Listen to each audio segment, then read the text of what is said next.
Hello and welcome back to the offensive line. Since we just did an episode last week on a Christian cliche, this time we have one on an out of context verse.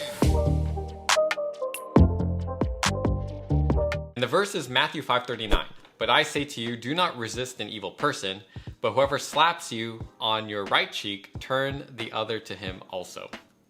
Now the context of this verse is that it's part of the Sermon on the Mount, Jesus' most famous sermon. And if you notice how the verse begins, you're probably wondering what the but is there for.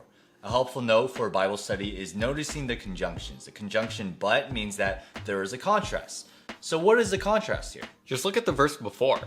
You have heard that it was said, an eye for an eye and a tooth for a tooth. This verse speaks to a popular way of thinking even now. I'm sure we've all been wrong before. Whether it was someone we were close to or some random person, we've all felt the urge to respond in kind, to get even. That's what Jesus is addressing.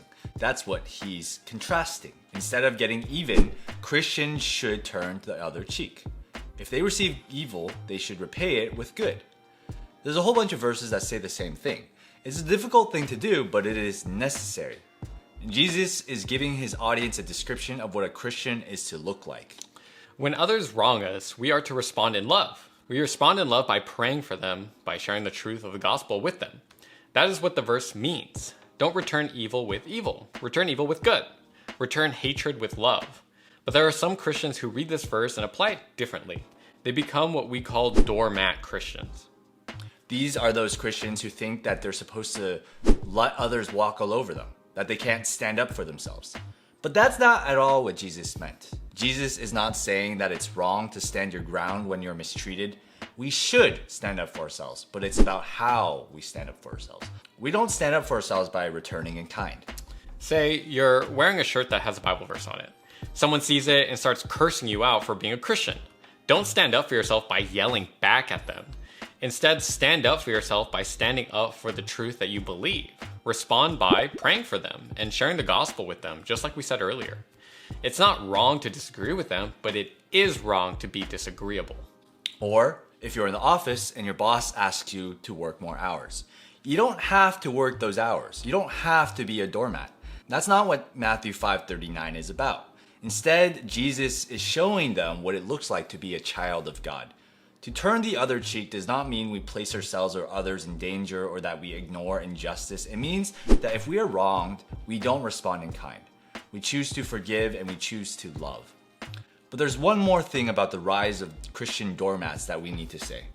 Christians who let themselves be walked all over think that they are being selfless and Christ-like. But rather than being selfless, what they're actually doing is being selfish. It has to do with our last video on Christians' worth and unworthiness. You see, some Christians see themselves as completely unworthy. And while we should see ourselves as unworthy, there are some who take it too far. And the result is that they let others walk all over them. But we can understand our worth without letting ourselves be doormats. It has to do with the fact that we were all created in God's image. It has to do with the fact that God sent his son to die for the sake of the entire world.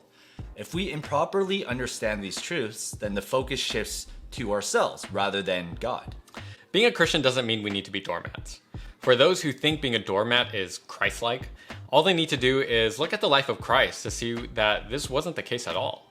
Jesus never let others take advantage of him. In fact, when the people were taking advantage of the temple by turning it into a place of profit, he stands up for his Father's house by flipping tables and driving people away with a whip. And he does this not just once, but twice. Hopefully that video was helpful to you. If you hear someone using this verse to justify being a doormat or letting people walk all over them, hopefully you now have something to say to them. If you have friends who think this way, you can share this video with them, or you could just talk to them yourself. Make sure to like our video, subscribe if you want to see more videos like this. We are the offensive line and we're uncomplicating the complicated. We'll see you next week. Oh, what do you think? What do you think about truth? Yeah. That's a good idea. That's a pretty good idea. I got on your wavelength.